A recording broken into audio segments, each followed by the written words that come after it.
Assalamualaikum warahmatullahi wabarakatuh. Salam sejahtera bagi kita semuanya. Yang terhormat Ibu Seni Aprilia MPD dan teman-teman sekalian kelas 1 BPG PAUD yang semoga selalu dalam lindungan Allah. Saya akan membahas mengenai peran pendidik PAUD dalam membangun karakter anak. Menurut Undang-Undang Nomor 20 Tahun 2003 Pasal 39 Ayat 2 menjelaskan bahwa pendidik merupakan tenaga profesional yang bertugas merencanakan dan melaksanakan proses pembelajaran, menilai hasil pembelajaran, melakukan pembimbingan dan pelatihan. Sementara itu, sebutan pendidik dengan kualifikasi dosen merupakan tenaga profesional yang bertugas merencanakan, melaksanakan proses pembelajaran, menilai hasil pembelajaran, melakukan pembimbingan dan pelatihan, serta melakukan penelitian dan pengabdian kepada masyarakat. Tenaga kependidikan meliputi guru, dosen, konselor, pamong belajar, widya iswara, tutor, instruktur, fasilitator, dan sebutan lain yang sesuai dengan kekhususannya, serta berpartisipasi dalam menyelenggarakan pendidikan. Selanjutnya adalah pendidikan anak usia dini. Pendidikan anak usia dini merupakan penjabaran dari sebuah pendidikan yang bermula dari seluruh negara di dunia yang dalam bahasa Inggrisnya adalah Early Childhood Education atau ECD.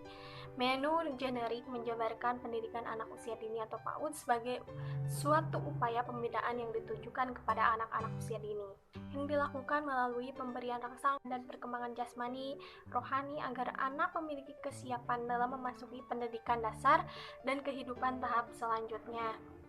Nah, pendidikan anak usia dini itu merupakan lembaga terdekat dengan kehidupan anak yang sangat dipengaruhi kehidupan dan tingkah laku anak hingga dewasa.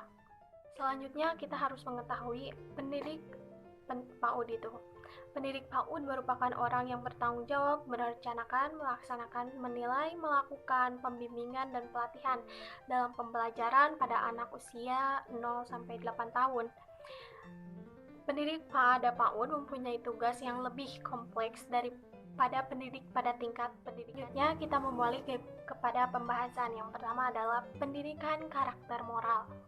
Nah, dijabarkan oleh Pushkur dalam pengembangan pendidikan budaya dan karakter merupakan watak, tabiat, akhlak, atau kepribadian seseorang yang terbentuk dari hasil internalisasi berbagai kebijakan yang diyakininya dan digunakannya sebagai landasan untuk cara pandang, berpikir, bersikap, dan bertindak.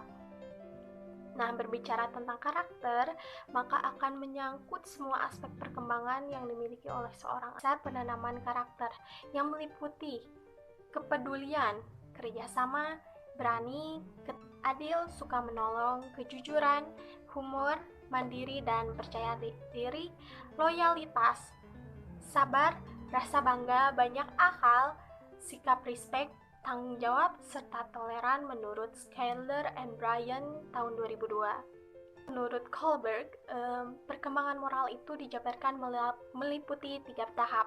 Yang pertama adalah prekonvensional, konvensional, dan prakonvensional. Menurut Thomas Lickona, dengan memberikan konsep moral sebagai pengetahuan terlebih dahulu pada anak, pemberian konsep ini tidak akan bermakna jika tidak dibarengi dengan sikap yang terwujud dalam pemikiran anak. Sikap ini pun harus diwujudkan dalam perilaku anak melalui pembiasaan yang dilakukan di rumah maupun di sekolah. Anak harus mendapat contoh konkret mengenai moral itu dalam wujud konsep, sikap, dan perilaku. Nah, ketiga unsur ini tidak dapat dipisahkan dan diajarkan sendiri-sendiri. Peran pendidik dalam membangun karakter anak. Nah, pendidik PAUD tidak akademik saja, pendidik berperan dalam hal pembelajaran dari proses perencanaan, pelaksanaan, hingga evaluasi. Berperan dalam proses administrasi kelas dan berperan dalam psikologis anak, misalnya dalam proses pencegahan, penanganan, hingga rehabilitasi. Nah, pembentukan karakter anak termasuk dalam peran guru dalam bidang psikologis, karena guru harus mencegah muncul karakter yang buruk, menanamkan karakter yang diharapkan, dan memperbaiki karakter. Yang pertama adalah pendidik PAUD sebagai pendidik. Nah, pendidik PAUD ini bukan hanya sekadar orang yang transfer ilmu ke anak-anak, namun lebih dari itu, merupakan orang yang berperan memberikan konsep, ilmu, bahkan pembentukan sikap dan perilaku. Selanjutnya, pendidik PAUD sebagai panutan pendidik PAUD adalah salah satu orang yang paling dekat dengan hidup anak, karena setiap sikap. Selanjutnya, pendidik PAUD sebagai perancang pengembangan semua program perancangan pembentukan karakter perlu dirancang dengan baik oleh pendidik agar jelas tujuan dan dapat menggunakannya dengan cara yang tepat.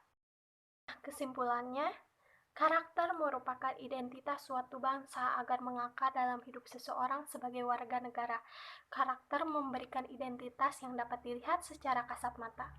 Karakter yang baik akan membawa nama citra diri yang baik. Begitu juga sebaliknya.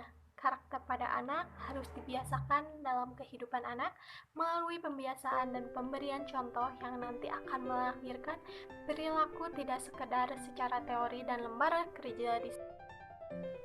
Metode penulisan yang saya gunakan adalah metode penulisan deskriptif. Metode ini dapat diartikan sebagai prosedur pemecahan masalah yang diselidiki dengan menggambarkan keadaan subjek atau objek. Dalam penelitian dapat berupa orang, lembaga masyarakat, dan yang lainnya.